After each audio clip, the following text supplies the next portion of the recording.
बिस्मिल्लाहिर्रहमानिर्रहीम। अस्सलाम वालेकुम नादरीन, आप यूट्यूब चैनल देख रहे हैं। मैं इमरान खान हूँ।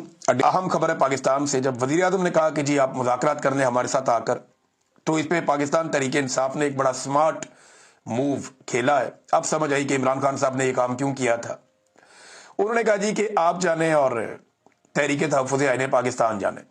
इमरान खान साहब ने यह मैंडेट के मुज़ाकरात करने या नहीं करने, मामला किधर जाना है, ये इमरान खान साहब ने दिया हुआ है तहरीक तहफ़्फ़ुज़ आईन पाकिस्तान के लोगों को। पीटीआई ने कोई मुज़ाकरात नहीं करने, हमारी तरफ से सुर्ख झंडी है। पीटीआई मुज़ाकरात नहीं कर रही। पीटीआई तो करेगी एहतजाज, स्ट्रीट मूवमेंट का आगाज करेगी, जिसका इमरान खान साहब ने कहा हुआ है। तो हम तो करेंगे जनाब अपना वो काम, ये पाकिस्तान तहरीक इंसाफ ने कह दिया। हमारी तरफ से मुज़ाकरात नहीं है। हाँ, तहरीक तहफ़्फ़ुज़ आईन पाकिस्तान के साथ आपने मुज़ाकरात करने हैं, वो इमरान खान साहब से आप उनकी मुलाकात करवाएं, वो जाने और इमरान खान साहब जाने।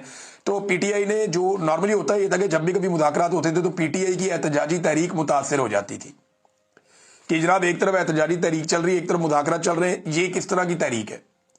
तो अब पीटीआई कह रही है जी हमारा फोकस सिर्फ तहरीक पे, हमारे लीडर ने कह दिया हमने मुज़ाकरात नहीं करने, हम तहरीक चलाएंगे। तहरीक तहफ़्फ़ुज़ आईन पाकिस्तान कह रही है ठीक है आपने मुज़ाकरात करने हैं तो नए मिसाक जमहूरियत पर बैठ जाते हैं। अब इसमें जो इमरान खान साहब के दस्तखत है वो हम करवा लेंगे, ये उन्होंने गारंटी दी। नया चीफ इलेक्शन कमिश्नर लाया जाए और नए इंतखाबात करवाए जाए, ये दो शराइत उन्होंने रख दी तहरीक तहफ़्फ़ुज़ आईन पाकिस्तान ने। नया मिसाक जमहूरियत कर देते हैं। मिसाक जमहूरियत क्या 2006 में अपोजिशन जमातों ने किया था। उस वक्त का डिक्टेटर परवेज मुशर्रफ मिसाक जमहूरियत के खिलाफ था। उस वक्त की जो पॉलिटिकल पार्टी परवेज मुशर्रफ के साथ खड़ी थी वो मिसाक जमहूरियत का हिस्सा नहीं बनी। तो याद रखिएगा, मिसाक जमहूरियत आपने कह तो दिया, लेकिन मिसाक जमहूरियत का हिस्सा कभी भी जो हुकूमत में शामिल जमातें हैं वो नहीं बनेगी। यानी आज जो काम पीएमएल-एन कर रही है वो कल को काफ लीग कर रही थी माजी में परवेज मुशर्रफ के दौर में। आज जो काम पीपल्स पार्टी और जरदारी और बिलावल कर रहे हैं वो काम माजी में पीपल्स पार्टी पैट्रियाट के लोग कर रहे थे। राव सिकंदर इकबाल, आफ्ताब शेरपा, फैसल साले हयात वगैरह, ये लोग माजी में ये काम कर रहे थे। तो ये बात आपको ज़हन में रखनी पड़ेगी।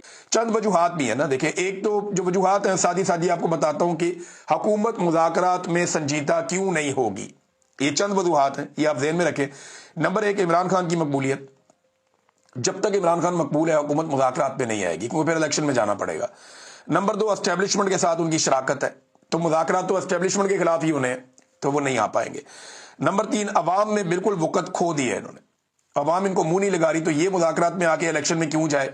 और नंबर चार, गवर्नेंस में बिल्कुल नाकामी है। इनके पास कोई ऐसी चीज नहीं है जिसकी बुनियाद के ऊपर ये पब्लिक में जाकर ये कहें कि जनाब हमने ये काम कर दिए। अवाम को दिखाने के लिए भी इनके पास कुछ नहीं है। ये वो चीजें हैं जो हुकूमत को किसी भी किस्म के संजीदा मिसाक से रोक देगी, यानी हुकूमत किसी मुज़ाकरात का हिस्सा नहीं बनेगी इन चीजों की वजह से। शहबाज शरीफ साहब ने बाकायदा एक स्टेटमेंट जारी किया मुज़ाकरात के हवाले से, और उन्होंने मशरूत पेशकश की मुज़ाकरात की अपोजिशन को। उन्होंने कहा जी बिल्कुल ठीक है, मुज़ाकरात होने चाहिए और मुज़ाकरात के लिए हम तैयार हैं, हम पीटीआई के साथ मुज़ाकरात कर लेते हैं, लेकिन साथ ही उन्होंने ये कहा कि जनाब ये शराइत है, पुरअमन रहेंगे, एहतजाज नहीं करेंगे, ये नहीं करेंगे, वो जो शराइत हुकूमत की होती है नॉर्मली, उन्होंने कंडीशंस लगा दी। दूसरी जानिब अभी पाकिस्तान तहरीक इंसाफ का तो कोई रद्द अमल बाकायदा मेरे पास मौजूद नहीं है, लेकिन जो डायलॉग कमेटी है, जो नेशनल डायलॉग कमेटी, ये फवाद चौधरी साहब और इमरान इस्माइल साहब, जिन लोगों ने पाकिस्तान तहरीक इंसाफ को छोड़ा था, उन लोगों ने भी अपनी एक कमेटी बनाई हुई है। तो इन लोगों ने भी रद्द अमल दिया। इन्होंने कहा जी बड़ा खुश आइंदा, बड़ी अच्छी बात है, खैर मकदम करते हैं इसका, लेकिन फौरी तौर पे हुकूमत खैर सगाली के तौर पे जो कोट लखपत जेल के अंदर बेगुनाह कैदी हैं उन्हें छोड़ दे। तो जो अडियाला के अंदर कैदी है वो गुनाहगार है। इमरान खान की अहलिया और इमरान खान गुनाहगार है। इमरान खान की बीवी का कसूर सिर्फ इतना है ना कि वो इमरान खान की बीवी है, और क्या कसूर है। ना उसने कभी सियासत की, ना उसका किसी और चीज से ताल्लुक है। मैं आपको गारंटी करता हूं कि जितने तोहफे नवाज शरीफ की बीवी ने उठाए हैं तोशा खाना से, इमरान खान की बीवी ने उससे आधे भी नहीं उठाए होंगे। बेशुमार और वज़राए आज़म आए जिनकी बीवियां तोहफे उठाती नहीं तोशा खाना से और पैसे जमा करवाते रहे, और तोहफे आज कहां है तोशा खाना वाले, किसी को पता ही नहीं है। आज तक किसी सियासतदान से नहीं पूछा गया कि वो जो तूने तोहफा लिया था तोशा खाना से वो किधर गया। नवाज शरीफ की एक गाड़ी तो मेरे जानने वाले ने खरीदी हुई है, ये तोशा खाना वाली गाड़ी है, बाहर से आई थी। तो ये अजीबोगरीब किस्म की नाज़रीन ये कहानियां इनकी और अजीबोगरीब किस्म के जाली केसेस हैं। लेकिन शहबाज शरीफ ने कहा जी मुज़ाकरात की पेशकश, उन्होंने कहा जी करते हैं बिल्कुल मुज़ाकरात।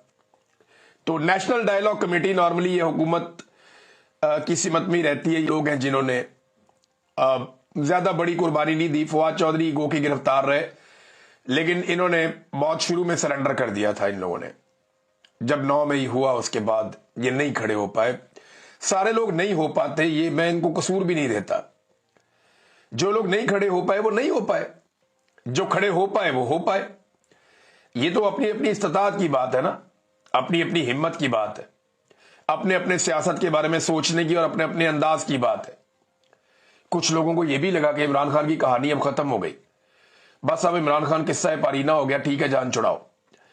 लेकिन जब वक्त के साथ साथ उन्होंने देखा कि इमरान खान तो भाई सियासी तौर पे एक अबदी हैसियत हासिल करता जा रहा है पाकिस्तान की सियासत में, तो उन्होंने कहा जी वापस पीटीआई।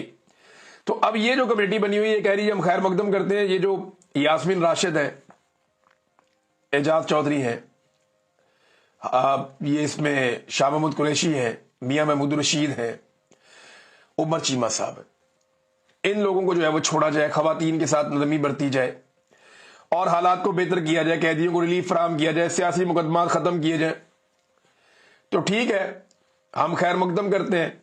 सदर हैं पीआईए पीपल्स यूनियन के रमजान लगारी साहब, इन्होंने एक भांडा फोड़ा है। इनका जो इन्होंने भांडा फोड़ा जरा वो सुन लीजिए। ये कहते हैं कि इसकी मालियत ही गलत लगाई गई पीआईए की। जो प्रॉपर्टीज दी गई हैं सिर्फ उनकी मालियत 70 अरब की है, 10 अरब में बेच दिया, जबकि जहाज जो फंक्शनल है वो 18 है। एक जहाज ही 20 से 30 अरब का है।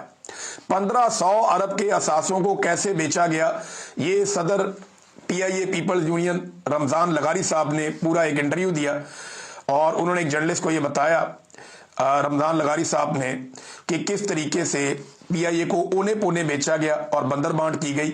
10 अरब में 1500 अरब की एयरलाइन को बेच दिया गया। और पाकिस्तान के मीडिया पे, जो पाकिस्तान का रवायती मीडिया, अखबार आते हैं, टीवी चैनल है, उन पे दबाव डाला जा रहा है हमने आपको इतने इश्तेहारात दिए और इतना पैसा दिया है, लिहाजा खबरदार अगर किसी ने इस मामले को ज्यादा कंट्रोवर्शियल किया तो पीआईए के मामले को अब दबाने की कोशिश की जा रही है। एक तो असासा बेच देते हैं, उसके बाद मीडिया को आवाज नहीं उठाने देते। तमाम अखबारात जो है वो तारीफों वाली खबरें दे रहे हैं, नेगेटिव रिपोर्टिंग इसके बारे में हो नहीं रही। सोशल मीडिया पे लोग भांडा फोड़ रहे हैं, लेकिन इसके बावजूद किसी के कानों पे जूं तक नहीं रेंग रही। अदालत को इस पे नोटिस लेना चाहिए था, इस मामले को उठाना चाहिए था। इतना बड़ा कौमी इदारा ओने पोने कोड़ियों के भाव बेच दिया और किसी ने इसके बारे में सोचा भी नहीं। नाज़रीन मेरे पास काफी सारी और खबरें हैं, लेकिन टाइम बहुत कम है। अब तक के लिए इतनी, अपना ख्याल रखिएगा, अपने चैनल का भी। अल्लाह हाफिज।